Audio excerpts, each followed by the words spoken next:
Yo. Welcome into the ChrisBeCappinn Show, man. Today is July the 16th, last day of the regular, the first half of the regular season in the WNBA. We got 5 games on the board to kind of kick things off before we get into the All-Star break. So we will do hopefully some good work and get into these games, man. Try to find some winners. So we'll start with a recap as we always do. Yesterday, 0-2 day for myself.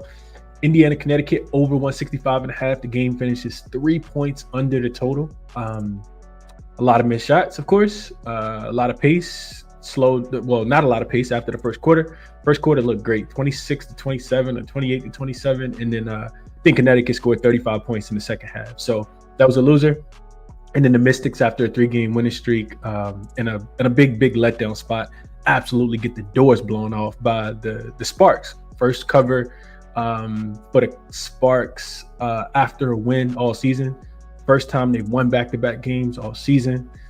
So yeah, man, the W is not treating me well. We're only down about 3.5, almost 4 units on the full season, but it's not been treating me well, and I hope it's been treating you guys a little bit better than me. Let's jump into it for today. What's up, Argina? She went 0-2 on the member side last night. Thought we had a little something going. I did too, Argina. I apologize to the members for not being able to produce more winners. We will get on the winning track, but it's not been great. It has not been great overall. Just even if we were at break even, still not great. But being down 4 units going into the break, hopefully we can make some of that back today. But it has not been good, man. It's a lot of inconsistency, man. That Fever offense was scoring, 500 points a game. They go on the road to Connecticut, the worst defense, statistically the worst defense in the WNBA in history, and they can't move the basketball. They can't score the basketball. Didn't get to their team total either. So it's like that sometimes, though, man. What's up, squad? Appreciate you for coming back today. Says I tried to tell everyone the Sun should have been on the Sun. Yeah, absolutely. I said that yesterday. I didn't play him, though. GLB, what's going on, my brother? Got the Sparks on the money line opposite side of me. You were right. Good morning, Kenneth. Hope all is well with you. Sparks absolutely cooked last night, man. Scott dropping some plays off. Squad says under in the Chicago game. We'll talk about it in just a second. Lucian says, good morning, members in chat. Cashed all 5 bets last night. Haven't done that in a while. Nice. Like to see that. Like to see that for sure. Even when I'm not having success, I still want to see other people win. Always want to see the people win, man. What's up, Justin? Hope all is well with you. What's up, Jalen? Appreciate you for tapping in. What's up, D Johnson? Brian in here as well. Music Loving, appreciate you for tapping in. Says, yo. What's up, Scott? Bet at your own risk. All right. My guy Mark, as always, in here. And I did give it out. I didn't give it out yesterday, Brian. I didn't take it. We talked about it yesterday. It was Connecticut plus the points and the over, and I like the over more than I like Connecticut plus the points. Ended up being always leave the winners off. Like, go back and watch the recap section and the plays that I'm like, oh yeah, this is what I'll play at. Yeah. Same thing with Kelsey Mitchell over her points prop yesterday as well. But I digress, man. Jalen reminding people hit the like button if you can. It's definitely greatly appreciated. Got a lot of information to share. Scott also reminding people hit the like button. Appreciate that. What's up, Jose? Appreciate you for tapping in. Let's jump into it for today, man. So we'll start off with Jackson. The AI Sports betting 2. Caitlin Clark over her 8.5 assists yesterday was the play that Jackson liked. That was a loser. And then the under, she finished with 7 assists. And then the under was Kelsey Mitchell under her 2.5 threes, and that was a winner. So Jackson went 1-1 yesterday after going 2-0 the night before. With Angel Reese and Kayla Thornton. So 3-1 in the last 4 plays for Jackson. Today, Jackson likes, let's see. Jackson likes, I thought I had it pulled up. Okay. So Jackson likes Alyssa Thomas over her 24.5 points plus assists. It says her recent performance, she's consistently exceeded this line, hitting over 60% of her last 5 games. Averaging 27 points plus assists during that stretch over her last 10 games. She's maintained a 70% hit rate, averaging 26.3 points and assists for the season. She's hitting over 62.5% of the games with the season average of 25 points and assists. So Thomas has an exceptional track record against the Minnesota Lynx. This season, she's hit over 100% of her games against them, averaging an impressive 34 points and assists. Looking back to last season, she hit the over 66% of her games, of her 3 games versus the Minnesota Lynx, averaging 26 points and assists. This consistent historical performance against the opponent is a significant factor. So then you look at the Minnesota defense, which we know is really good. Minnesota ranks 8th in defense, 8th in the league in defense against a position, indicating that they are a decent matchup, a decent defense. However, Thomas's recent performance and a proven ability to perform against them suggests she can overcome this challenge. Then there's the news narrative. Thomas was recently named the Western Conference Player of the Week, highlighting her outstanding play. She's consistently delivered strong performances, including a 37-point plus rebound effort against the Minnesota Lynx on June 9th, which was last week. Her ability to impact the game across multiple statistical categories make her points and assists over a very attractive play, especially given her historical success against the Minnesota Lynx. So Alyssa Thomas over. Her points and assists at 24.5. Looks like the line is minus 102 on FanDuel, so not a lot of juice there. And then the underplay is actually Breanna Stewart, under her points, rebounds, and assists at 31.5. So the analysis here says on her recent performance, she's hit the over 60% of her last 5 games, averaging 29 points and assists.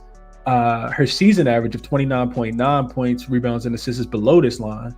More importantly, her performance against the Fever has been consistently under this mark as well. So from a matchup history, Stewie has struggled to hit this combined total of points, rebounds, and assists against the Fever. This season, she's under in 100% of her 2 games, averaging 28.5 points, rebounds, and assists. Last season, she had under 75% of her games against the Fever, averaging 31 points, rebounds, and assists, which is exactly where this line sits. The consistent historical performance against the opponent is a strong indicator for the under. You look at the Fever boasts a very strong defense against her position, ranking 2nd in the league.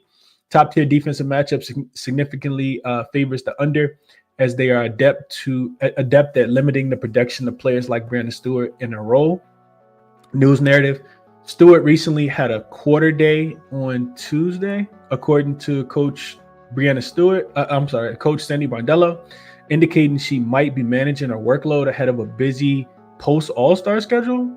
This suggests she might not be playing at full throttle or for full minutes, which could also contribute to her staying under combined total.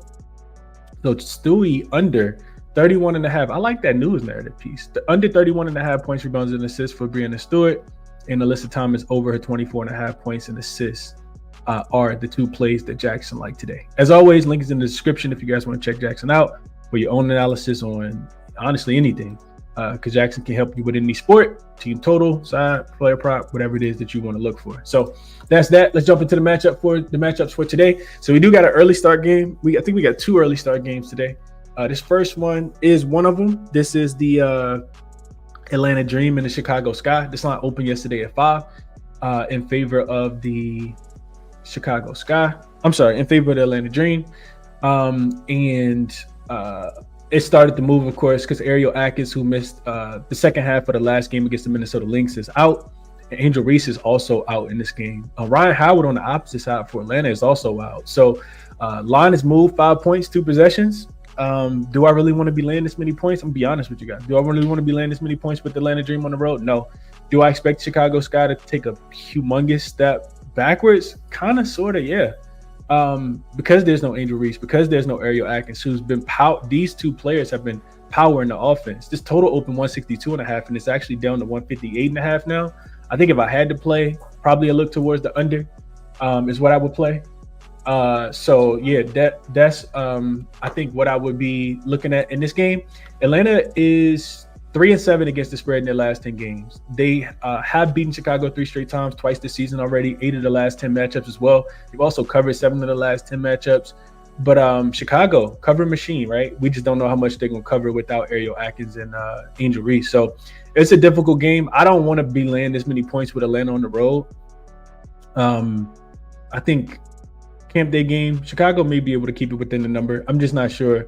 Like Elizabeth Williams being there with Cardoso, I think is pretty good for Chicago to be able to score the basketball. I'm just not sure where the offensive production is going to come from as far as playmaking. Angel Reese has been a big playmaker for the Chicago Sky. This was the other thing that I found. So if you look at this, if you zoom in, I'm not sure how big the screen is you guys are looking at, but if you look at this, this is the Dream history as a road favorite laying 5 points or more. So this is them laying 2 possessions. So the line is bigger than 5. They would need to win these games by 6. You can see here, they are 4-15-1 against the number. So the Dream having to cover on the road as a road favorite of 5.5 points or more, cover 21% of the time. I don't want to be involved with the Dream. I do not want to be involved with the Dream. And these games are in order as well. So you can see the last 6, they are 0-6 against the spread when they've been laying 5 points or more on the road. And one of those games came against the Wings earlier this season. They were laying 8.5, lost the game outright. See another game in here against the Sun, lost the game outright. Another game in here against the Mystics, first game of the season actually, lost the game outright. I don't want to lay this many points with the Dream on the road. Granted, they are off 2 back-to-back losses. They need a win in the worst possible way. Probably want to get right going into the All-Star break, but I mean, they still don't have Ryan Howard either. So I don't know, man. I can't lay this many points with Chicago with this guy on the road, though. That's my thought process. I didn't really look into player props. I feel like they're all a little too inflated. I did look into them, but I don't want to play anything in this game. Hopefully, you guys can find something that you like here. Let's see what you guys are thinking here. Yeah, CLV is absolutely nothing, Mark. Absolutely nothing. Let's see what you guys are saying. Brian says he'll take Atlanta minus 8.5 a day. He says, what do you think? Do you think they could do it without Howard? Scott seemed to be missing more. They do, but I don't want to be involved with Atlanta laying this many points on the road. But I get it. If you like the Dream, you're just getting the worst of the number, but by all means, go right ahead. Jason says it seems like Chicago really missed Atkins' playmaking ability and shot creating in the second half of the other night. I'll agree with that, Jason. Here's the other thing, though, right? They were missing that, and it was a primetime bounce back spot for Minnesota. Minnesota pushed all their chips to the middle of the table in the second half, of course. So you got the best effort from the Minnesota Lynx that you've probably gotten in quite a while. And Minnesota is the best team in the WNBA from a statistical standpoint.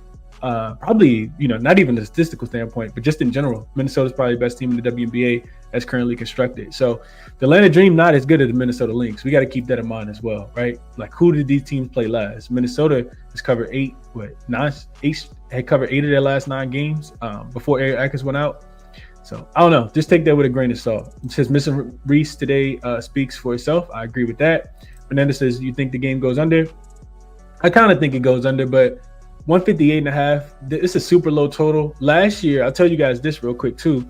Last year, I was going back doing some back testing, and the 6 game, I think it was 5 games, 5 or 6 games. It had to be 5 games. 5 games before the All-Star break ended last year.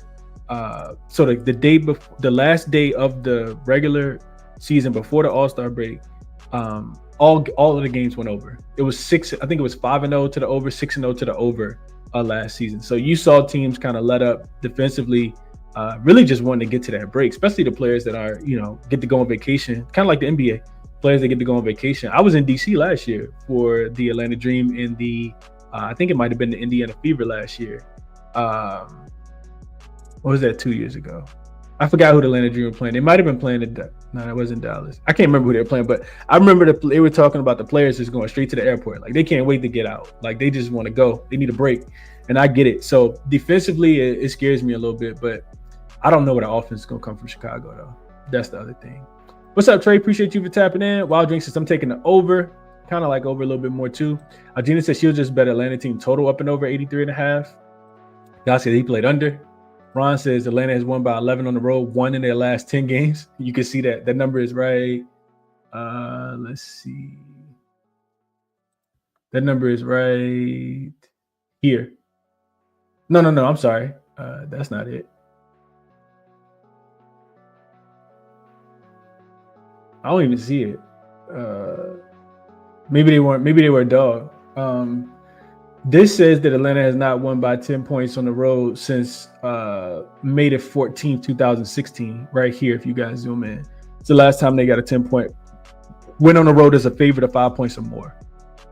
Let's see. Scott says, I don't think the Dream is scoring 85 early in the AM. So to that point, I know we talked about this the other day when the camp games first started. But if you look at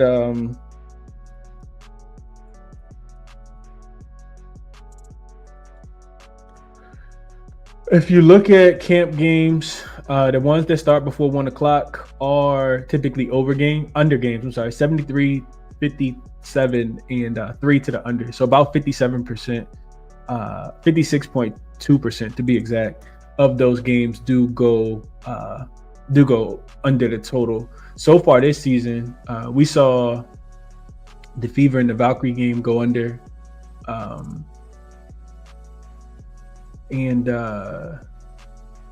Hold on, the Valkyrie haven't had a Camp Day game yet. Oh, these are, you know what? These are some of these are Saturday games too. So not just Camp Day games, but the games have typically gone under. So far this season, we've seen 4, and they are 2-2. 2-2 to the over under so far this season. So take with that information, do what you want.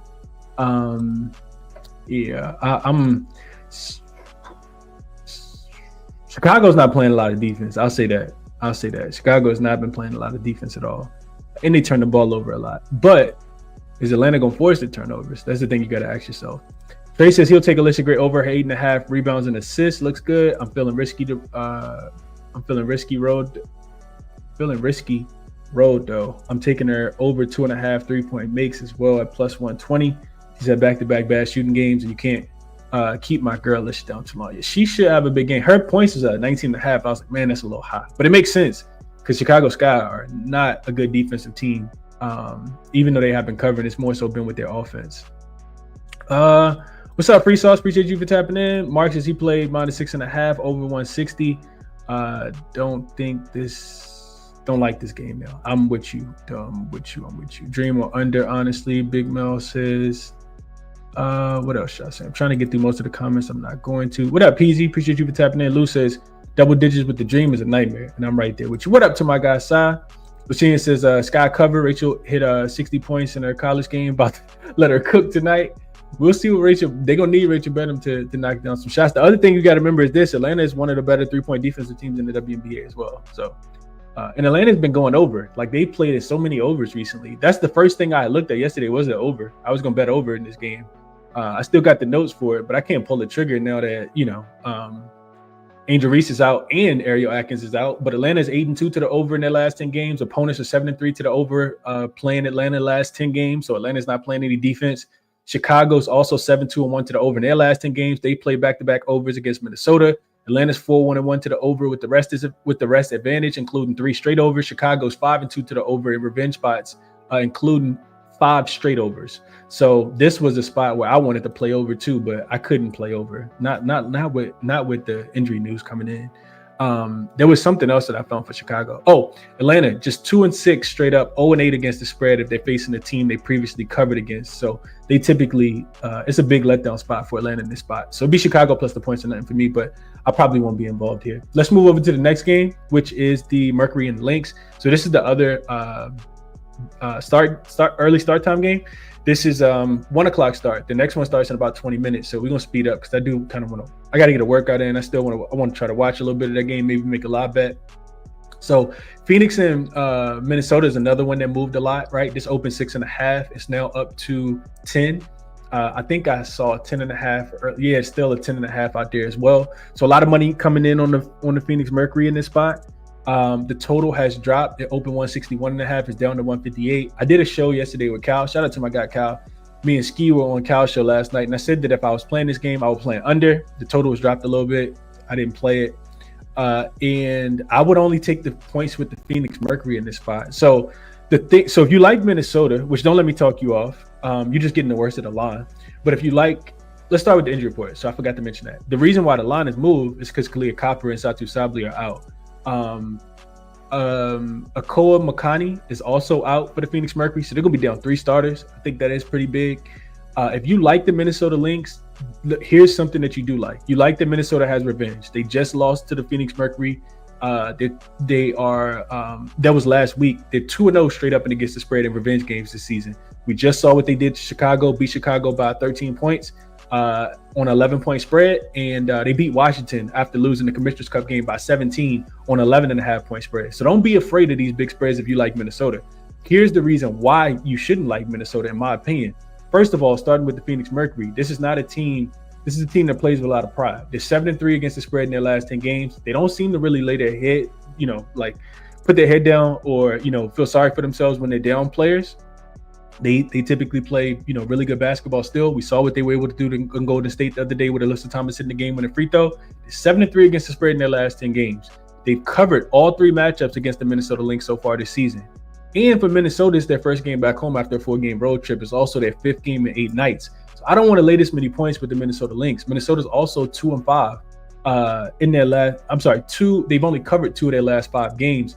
And now, they probably see this Mercury team, see that they're without their key players, even though they were last week as well. And I just think that based on the effort that the Minnesota Lynx played with in their last game, I wouldn't want the Minnesota Lynx in this spot. If we go over real quick, shout out to my guy RC for getting Moneyballer back completely acclimated for me. If we go over and look at this real quick, a couple things I want to share with you guys. So this is the Mercury and the Lynx game. There's a link in the description if you guys want to check it out. You see some couple baller systems here on both teams, but I'm not going to go through those. What I want to look at, remember I talked about taking Minnesota in that last game. Look at Minnesota in the first half. For whatever reason, they suck in the first half. And I'm not sure why. Now it's their first game back home after a 5-game road trip, 4-game road trip, whatever I said it was, 4-game road trip. And I think the Mercury can keep this game close, especially early. You can get the Mercury first half plus 6.5. You can see that they're 13-8 to the first half, which is probably one of the better first half. I'm sorry, 13-7-1 in the first half, which is probably one of the better ATS records in the first half.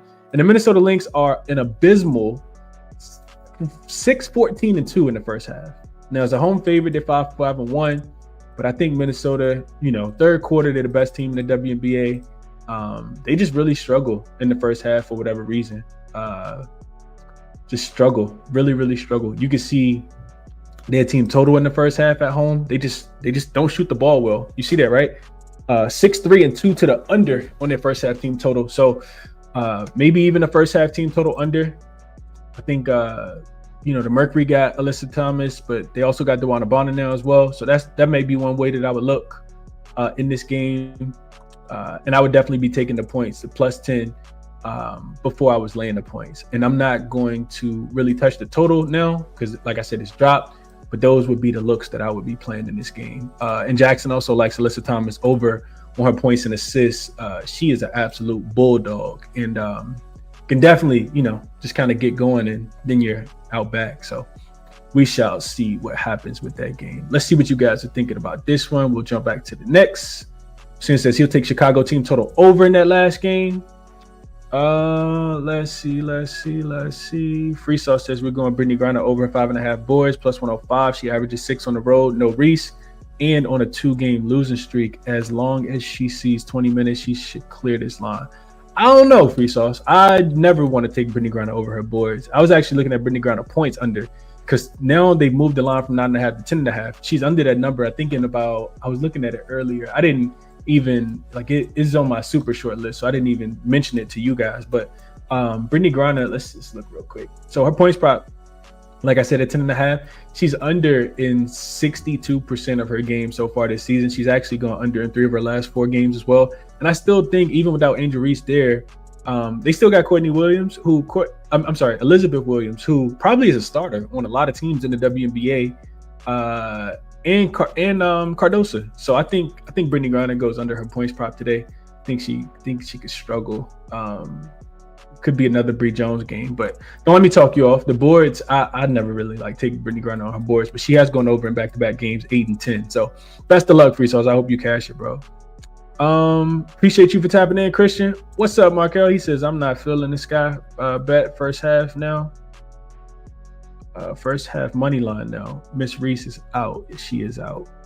Gregory says Jordan Canada over her points, rebounds, and assists. That could be a good look. Somebody's gonna have to step up. It could be Pow Pow off the bench too, though. You got to keep that in mind. And we won't get Pow Pow lines, of course.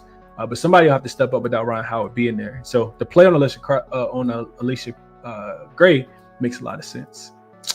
What else y'all saying here? GLB says was leaning over, but damn. Double-digit home favorites who just covered are 12-2 to the under. Double-digit home favorites. Double-digit home favorites who just covered are 12-2 to the under. Oh, this is the Lynx. Okay, this is the Lynx spot. Yeah, I think I think the Lynx do what they always do, man. I tried to bet them first half last game and they wet the bed. I think the Mercury's defense is good enough to slow them down. I think the Minnesota Lynx shoot a lot of threes. If those threes aren't falling, which in my opinion, because it's their first game back home, then I think we see a first half under GLB. I could definitely see that. Or their first half team total goes under. I could definitely see that. Let's see real quick. First half team total. I might end up making this a small play. So Minnesota is 43.5. That number seems super low though. Minnesota first half under 43.5. Available on DraftKings and BetMG. I'm sorry, DraftKings, Bet365 and FanDuel got these numbers if you guys are interested. Algina says she'll take Fee over her 20.5 points. Couldn't talk you off of that. Ghost Rider says he took Alyssa Thomas over 11.5 field goal attempts on Prize Picks. Don't see her line at 32.5. Don't see how her line is at 32.5 and not shoot the ball at least 11 times. She is a season high 24 attempts against the Minnesota Lynx. Okay. Charlie says, do you feel Sammy Wickham is an option today for points? Yeah, I mean, she has to be, right? Like, she was literally shooting the ball every time she caught it in that last game. And shout out to Golden State because they did a good job of running off the 3-point line in the second half. But yeah, Sammy's gonna have to get going to keep this one close, I think. I mean, they don't have so many scores. So she listed at 12.5. She has gone under in back-to-back games. She did struggle against Minnesota last time that they played, but the first time that these two teams played, she did have a 13-point game. So should be a big offensive performance from her. The problem is, Minnesota does a really good job of running teams off the 3-point line, so you don't really like that as much. Sammy Wickham gets 61% of her points. That's 60% of her points pretty much from the 3-point line. Minnesota is the best 3-point defense in the WNBA, but it could be a little lackadaisical today. Coming off the big win against Chicago last game before the All-Star break. We shall see. Trey says it's only the Mercury's 5th game in July, the 9th for Minnesota. Seems like the Lynx have played 142 games in the last 2 days, man. I'm on Minnesota plus. I'm on Phoenix plus the 11.5, and I agree. I do agree. I already put it on the short list. That's the only thing that I would play in this spot as well. Would be plus the point. So I agree with you. Let's see. Ron says 7 and 17 home favorites first half. Play Phoenix first half. Okay, I like it. I like it a lot. We just said that. So first half of 4 game, right? Let's see. Better on says Chris per the first half's line. The Mercury are 10-0 to the 10-0 the last 10 covering. I'm about to take the first half plus 6.5. That's already on the short list as well. Adam says he'll take Griner over her rebounds and assists. Wouldn't touch the total in this one, Fernando. Mark says Mercury plus 6.5 in the first half. As you mentioned, Link starts slow. Scott says he got plus 11.5 as well. Ball out says perfect matchup for the Lynx. Phoenix not a great rebounding team. Nicole McConney being out might be an issue. Who's slowing down Courtney Williams? I can agree with that, but Courtney Williams balled out in that last game. She might not come with as much energy and effort. She needed that bounce back spot in Chicago last game, so we got to take that into consideration as well. Mercury 9-1 in their last 10 covering. I don't see that. Better on risk. I saw 7-3 though. 7-3 ATS in the last 10. Might have been another trend that I had too, but I can't find it. I don't see it in my notes.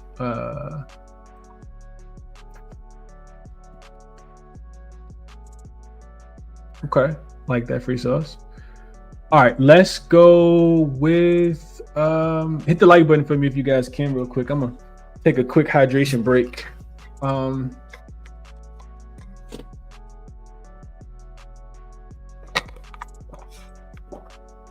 right, let's keep going. This first game is actually about to start in like 5 minutes, about 10 minutes. So I do it, like I said, I gotta get a workout in. Want to get a workout in and watch a little bit of this game. So I'm gonna try to speed it up a little bit. So Valkyries and the Golden State, So Golden State Valkyries and the Seattle Storm. Game will be played in Seattle today. This is a 3:00 start time game, so it's the early camp day game for the Seattle kids. So we start off with the injury report. I think the Valkyries are pretty clean. Yeah, and the Seattle Storm are pretty clean as well. I'm gonna try to be quick with this one.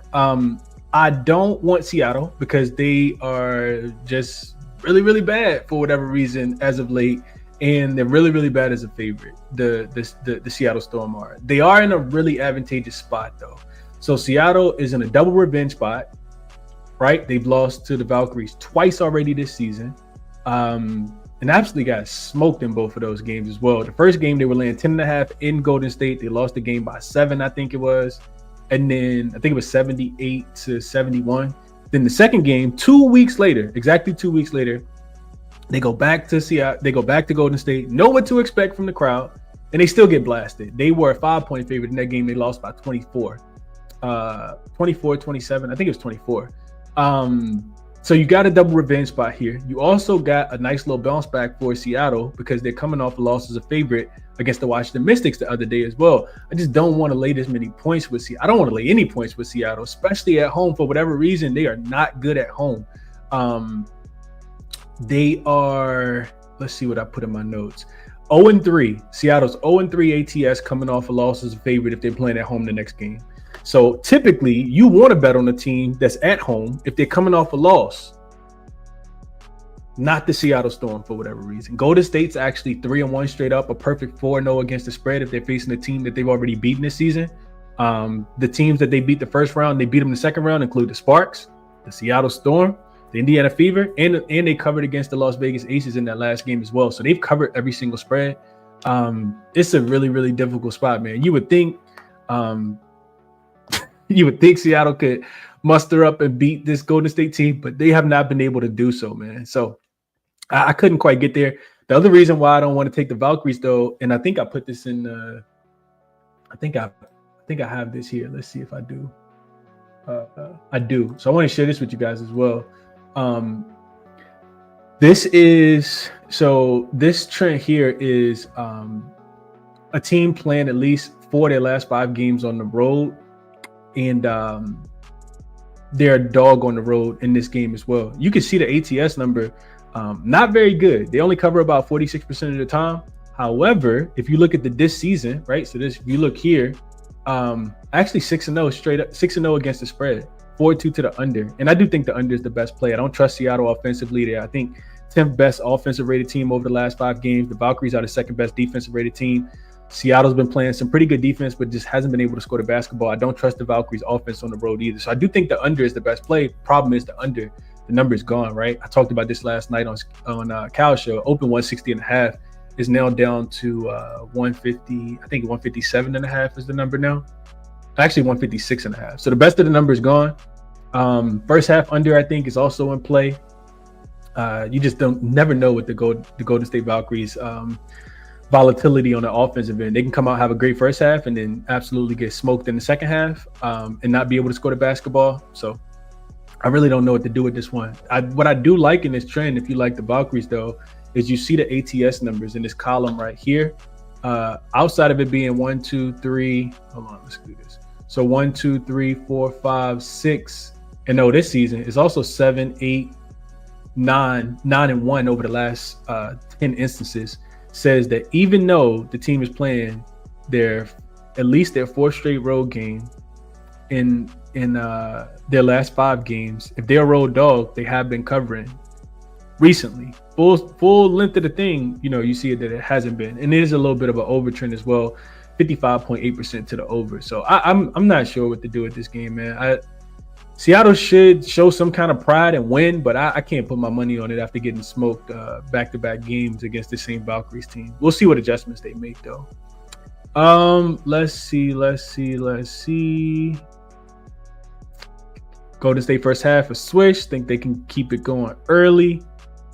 JLB says if there's any team that's going to blow that system, it's going to be the Storm. Oh man. He says he took Seattle team total over 81.5. Line has been moving all day, but rest at home favorites coming off a home loss have only scored under 81 points in one of their 17 games this season. That's a hell of a trend. It's probably like 96% JLB, 94%, 95%. That's a great trend. I like it.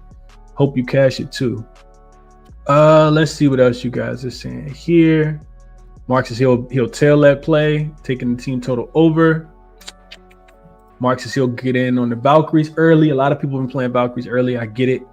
I think Seattle got to set the tone here, though. I know the Valkyries didn't cover in that last game against the Phoenix Mercury either. I think eventually the trend will start to reverse itself. But the Valkyries are a really good first half team, so don't let me talk you off. Valkyries are live to win outright. GLB says they are 5-2 following the game where they didn't cover. I did see that as well. Chai says I think NECA has to carry from all three levels offensively to cover. Agree with that. Neko Gumake is going to eat. Nobody will stop her. LF3 says Valkyries got no team chemistry, bro. I watched them last game. The new team, new season high is blowing away fast. I wouldn't say that. That sounds a little crazy. So the stock are going down. I did say they were going to start losing some games, though, and it's a terrible spot for them here. It would not surprise me if Seattle won. I just can't put my money on Seattle. They look pretty bad recently, but that's typically when you want to buy a team is when they look bad. Because I bought the Mystics yesterday. They look terrible, and they were coming off a 3-game losing streak. So we'll see how locked in Seattle is for this game. Let's go to the next one. Fever and the Liberty. Line open, I think 9 last night, and it's been bet up now. I'm honestly surprised this hasn't gotten to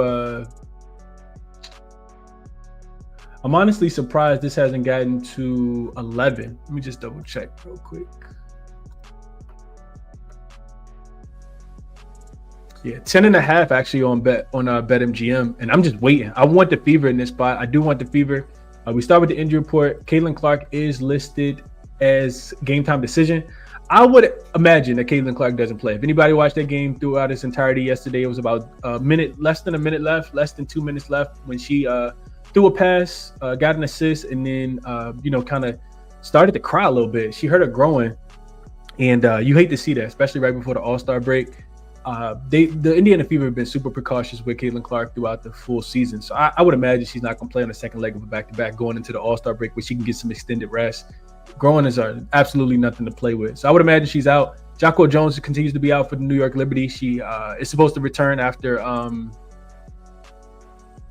the All-Star break, so she's planning to be back, but she's not going to be back in this game. So a couple things I wanted to share here. First of all, I think whenever the Liberty are laying a bunch of points, we saw this earlier this season. Whenever the Liberty are laying a bunch of points and they have the rest advantage, it's typically a spot I don't want to bet on. I'm not going to pull this up just for time purposes, but one thing I looked at was unrested double-digit road dogs, right? So unrested Indiana double-digit road dogs, they are getting 10.5 points. They're 56% ATS over the Gimme the Dog database. Says that the line makers might set this line a little too high. 67% ATS if their opponent is also coming off a win, which which the New York Liberty did win their last game against the Atlanta Dream the other day. Or no, who did they beat since they beat the Atlanta Dream? No, I think they beat Atlanta in the last game. So I like that 67% angle here. Could it be a little bit of a letdown spot for the New York Liberty after back-to-back wins against the Las Vegas Aces and the Atlanta Dream? I could potentially see that. They got a lot going on coming up for the All-Star break as well. Stewie in the All-Star game. It was announced yesterday Sabrina Ionescu is going to be in the three-point contest as well. So I think it could be a little bit of a flash spot. I know it's their third straight home game. They're probably trying to get ready for the All-Star break as well. Indiana defensively is a lot better without Caitlin Clark on the floor as well. So yeah, I think Ari McDonald, coming in playing point guard is great as well. So I like the Indiana Fever in this spot. I think when Caitlin Clark gets ruled out, we'll get a better number. We might even be able to get a plus 11.5, plus 12, and I'll jump on the Fever in this spot, thinking that it's just a tad bit too many points.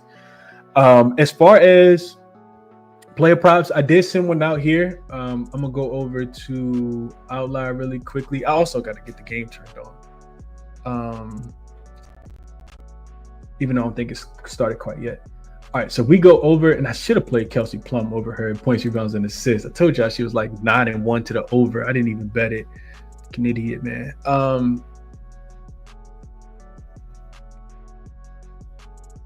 All right, so if we go over really, really quickly to the Outlier. As always, there is a link in the description if you guys want to check Outlier out. I'm thinking that because Caitlin Clark isn't going to play. This is my thought process, right? I'm speculating. I want to play on Natasha Howard. Yesterday, I talked about taking Natasha Howard under her rebound prop. She had 13 rebounds, so I'm glad I did not play this yesterday. Caitlin Clark on the floor, her numbers typically go down, but I bet Caitlin Clark. I bet Natasha Howard in this spot. I took her over her points and rebounds. So you can see she's been hooping recently, right? Back-to-back overs. She had a game where she was just dominating in the paint yesterday, 18 points and 13 rebounds.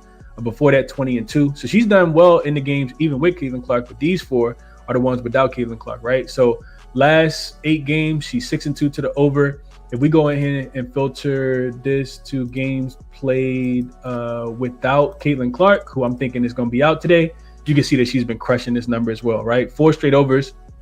5 of her last 6 games, she's gone over the total as well. And this, we got 17 and a half. 17 and a half is available on Bet 365 if you guys have access to that number. You can see she's had 21 plus in all the games that she's gone over. Add to the fact that the Liberty are, you can see that here, second worst rebounding team in the WNBA. And I think Natasha Howard has a really, really big game today. I would also potentially look towards Aaliyah Boston over on her rebound prop. I think she could definitely get busy on the boards as well. If it's not going to be Natasha Howard, it should be a big bounce for Aaliyah Boston. So I did play Natasha Howard over. I do think Caitlin Clark is going to be ruled out. We shall see. Ron says Fever have only lost by 10 2 times on the road this season at Atlanta and at Golden State.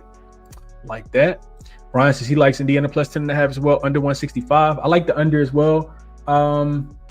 Didn't bet the under, but I do like the under. I'm glad I didn't bet it because I was going to bet under 164.5 last night, and the total is actually going up.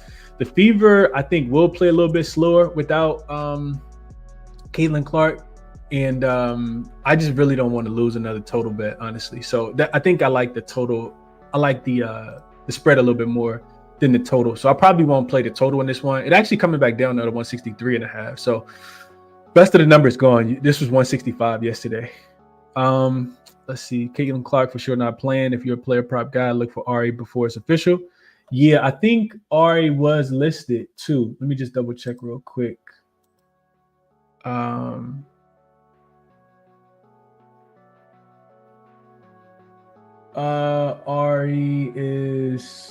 she's listed at 9.5. She's over in 5 of her last 7 games without Caitlin Clark this season. So her points prop at 9.5 makes sense. When she scores, she gets 12 plus. And got to keep in mind that the New York Liberty are, I think they're first in pace over the full season and second in pace over the last 5 games. So take with that information, do what you want. Chicago Chiefs is -5.5. Where did you get that line at? That must be a part of a parlay.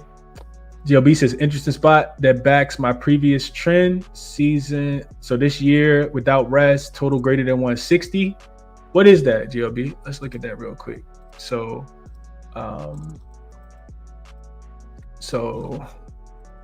this season,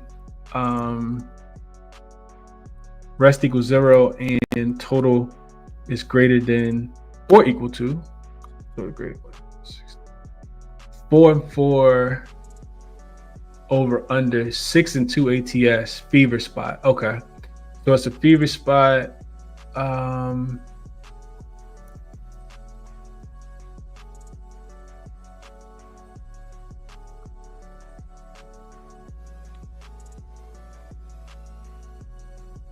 12, 9, and 1 for the full database.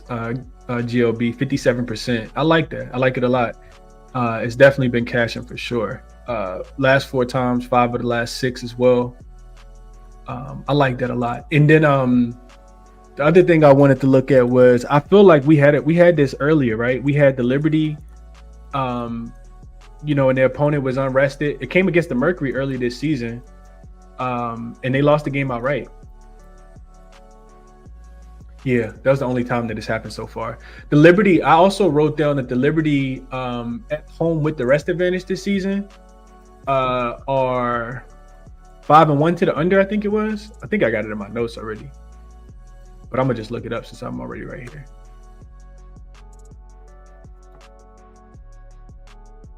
Maybe that wasn't it. It's probably in my notes. So let's see. New York 5-3 to the under, including 3 straight unders without Jacquel Jones playing. Since they've gotten Leone Fevich back, they've held 4 straight opponents under their team total as well. So Fevich defensively has helped a lot. A lot of trends that support the Fever and a lot of trends that support the under. That's the ways that I would be playing this game. I think she could get a double-double. So I do think that. I do agree. I didn't play it, though. Justin says he played Jordan Canada 25.5 points, rebounds, and assists, and put it in his pocket. Unrested teams in games with a total of 160 or higher, 7-0 straight up, 6-1 against the spread. Wow. Okay, I like that. JLB says definitely want to fade the Liberty based on the data. Live under 151.5 for Scott. I think it might be a little too early to play a live under. I will wait for the total to go up if you're going to play under, but neither here nor there. The Chicago offense is struggling, though, but they probably had 20 points at the end of the first quarter, honestly. Mariah Jefferson? Okay, Mariah, get busy. See her hit a 3.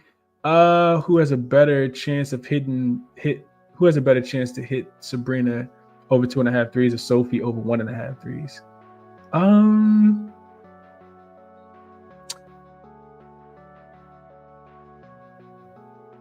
Indy is a pretty good defensive team from 3-point line. I would go Sophie over her 1.5. She's in a pretty good rhythm right now. Sophie has been cashing, actually.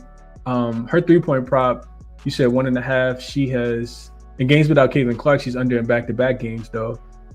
She's only hit the over in 2 of her 7 games, so it means Caitlin Clark finds her a lot. But she's hit the over in 3 straight games, 4-2-2, including last night against the Connecticut Sun swish. So I don't know if I really like her as much in this spot, but I know that they do struggle. The New York Liberty give up the 3rd most threes on the full season, and she gets 64% of her points, of course, from the above the break 3. So we shall see. They also are the 2nd worst spot up defense in the WNBA. So it's going to be her or Lexi Hall. Somebody's going to knock down some threes. Maybe even Kelsey Mitchell, who went over her points prop again yesterday.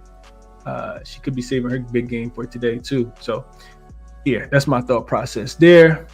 Scott Steve was just tracking it. Okay. All right. So we have a couple more games to get through, right? I think it's 2. No, this is the last one. Yeah, it's the last one. All right, cool. All right, so Aces and the Wings. Let's double check the line real quick since we've been live to make sure it hasn't moved too much. Get the injury report up real quick.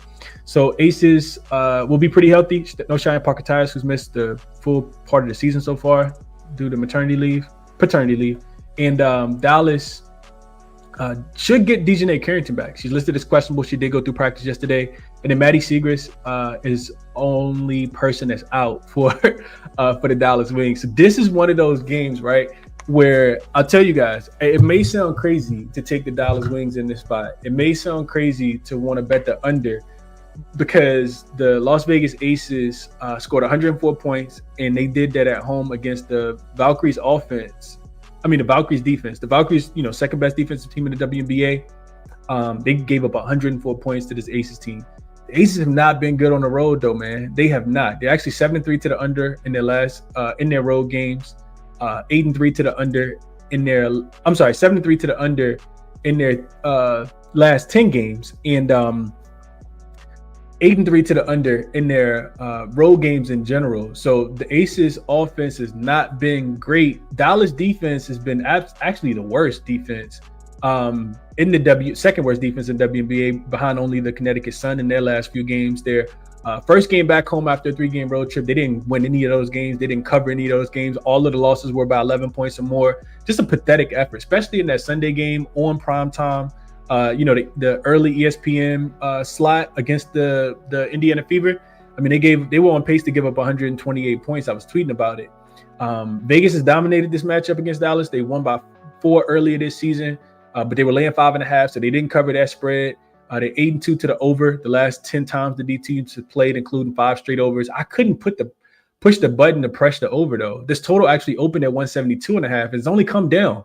It's actually down to 169.5. It's like, I don't know, man. It's kind of interesting to me that this total is going down, especially with the Dallas Wings defense being so bad lately. And the Aces kind of found an offensive rhythm, but I kind of agree with it. I do kind of agree with it. This is the second evening game that starts at 8 o'clock. Aces do have, I think, a little bit of rest advantage in this spot by 1 day. But yeah, the only thing I could get to here, and I didn't bet it, but if you like the Dallas Wings going out on a limb, this day open at 5, is up to 6 now. So not a lot of money coming in on the Aces, but if you like the Dallas Wings, you like that home dogs returning home off a 3-game road trip where they lost all 3 games. They do cover about 55%.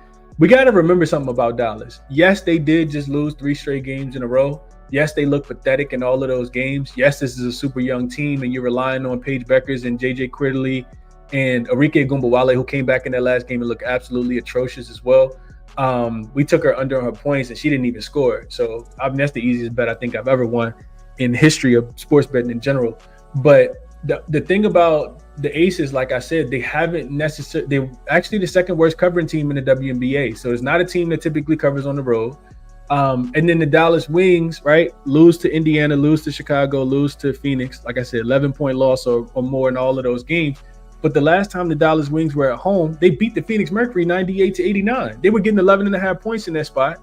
And then the game before that, everybody was on the Mystics. I took the Mystics team total over. I took the full game over. The Mystics scored 71 points. They looked worse than they did against the Sparks last night. So the last 2 times that they were at home, they were getting 7.5 points against the Mystics and 11.5 points against the Phoenix Mercury. Which Dallas Wings team is the real Dallas Wings team is the question you got to ask yourself. If you think Dallas is, the team that they've been the last 3 games, then you lay the 5.5 points with the Aces easily in this spot. If you think that they're the team from 2 weeks ago, when they were at home beating the Phoenix Mercury and the Washington Mystics, I mean, they beat the Dream in that home span as well. Like, these are 2 teams that I really just don't have a good grasp for. So what I came up with based on just looking through it yesterday was the Aces are 3-3 straight up, 3-3 against the spread on the road as a favorite. But do we really want to take them after a win? Like, I honestly don't. They beat the Sun twice, and they beat the Storm once. But they lost to the Fever, lost to the Valkyries, and lost to the Storm. The Wings aren't as good as any of those teams. I will say that. But I don't know. Something about this game just kind of tells me, Chris, like, this feels like laying points with the Washington Mystics last night. Like, I don't know. I know the Aces need to win in the worst possible way. Do it need to be by 7? I'm not quite sure. I couldn't get there. What I will tell you guys is that their offense struggles for whatever reason on the road. They're actually 4-2 to the under. The Aces are 9-2 to their team total under on the road this season. This could be a little bit of a defensive game, I guess. So that's where I'll stop at. 8-3 to the under, 9-2 to their team total under. Aces team total is 88.5 last night when I was looking into this game. And maybe it is you continue to play a player prop. Maybe it's something like Paige Beckers, who has been doing really, really well and could absolutely light this Aces offense up. Maybe it's Arike under her points again as well. I think they dropped the number to 14.5, but I don't expect her, even in her second game back, I don't expect her to find too much success either. So those are my thought process, but I couldn't get there with anything on the side, the team total at all. Let's go through the comments real quick, get into a quick recap. Adam says he'll take AJ to get 25 points. Bron says Aces have gone under 161 in road games in 9 of the last 10. I saw the same thing, Ron. And I think that's why the total's dropping, even though the Dallas Wings defensively are terrible, boy. The Dallas Wings just gave up 102 to the Fever, 87 to the Chicago Sky, and 102 to the Phoenix Mercury. I mean, then before that, even when they were at home, they gave up 89 to the Phoenix Mercury. That's why I couldn't press the confirm button for the Aces team total under, because 102, 87, 102, and 89 is a lot of points. It's a lot of points to be given up. Mark says he'll play on Paige over her 17.5 points. She has gone over the number for Paige real quick. Let's look into that. Paige has gone over the number in, I think it's like 3 or 4 straight games now. Let's see. Oh, my apologies. She had. She went over against the Fever. She had 21, but before that, she was under 17 and 11 against the Mercury and the Chicago Sky. She's over in 3 of her last 5 games. And overall, if you just look at the trend, what is this? 6 of her last 9 games, she's gone up and over the number. Let's just look at her home splits. 4 of her 6 games, she's gone over the number at home. And you definitely gonna need her to score the basketball, in my opinion, in this game. Your roof should be food down there on the defensive end against trying to guard Asia as well. I would imagine that your roof gets absolutely abused today, but we'll see. We'll see if her length can slow down. Jackie Young over her assist prop has always been something that's been pretty good this season. She is listed at 3.5. She's coming off a game where she had 6 against the Valkyries as well. Something that I'm always kind of looking at, but it is a little juiced at minus 150. It looks like it's the best number, so I don't really like that as much. Her rebounds and assists, we continuously talk about that. Jackie Young, boy, this could be it. This kind of reminds me a little bit. I'm gonna share this real quick just so you guys can see it, and we'll do a quick recap and get off here. But this kind of reminds me a little bit of Kelsey Plum yesterday. Remember I told you guys, I showed you guys Kelsey Plum had been going crazy over that 25.5 points, rebounds, and assists, or 24.5, whatever the number was. But look at this. So this is, we always talk about Jackie Young going over those rebounds and assists. Look at this. Over 7.5 rebounds and assists for Jackie Young. That's solid. Nine of her last 10. He had a dud in here against the Indiana Fever, but he's been killing outside of that. And you can see here that the Dallas Wings allowed the most assists in the WNBA. So, yeah, I think this could be a really good look. I'm going to actually add this to the short list. I may bet on Jackie Young today over on her rebounds and assist line. What is it? 7.5 rebounds and assists. Yeah, 7.5 rebounds and assists. I could get behind that. All right. Last couple comments, and then we're going to get into a quick recap. Let's see if y'all even got any more comments.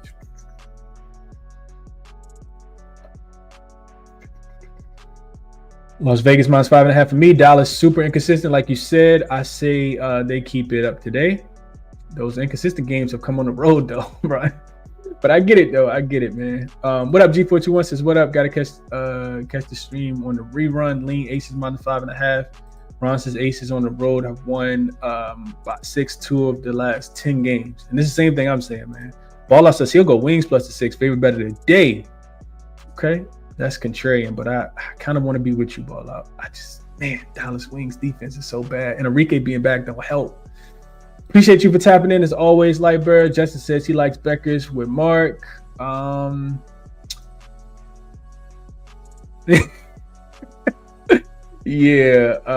That's look pretty bad, man. That Chicago Sky team total looked like it was golden. Did I have that on the short list? Let me check real quick.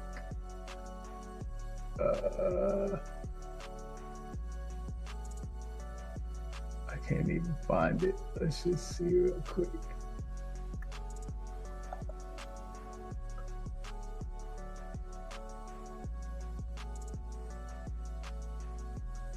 Nah, I just had the Chicago plus the points for me on the list. Chicago has not figured it out yet. We kind of figured that, right? First half under made a lot of sense.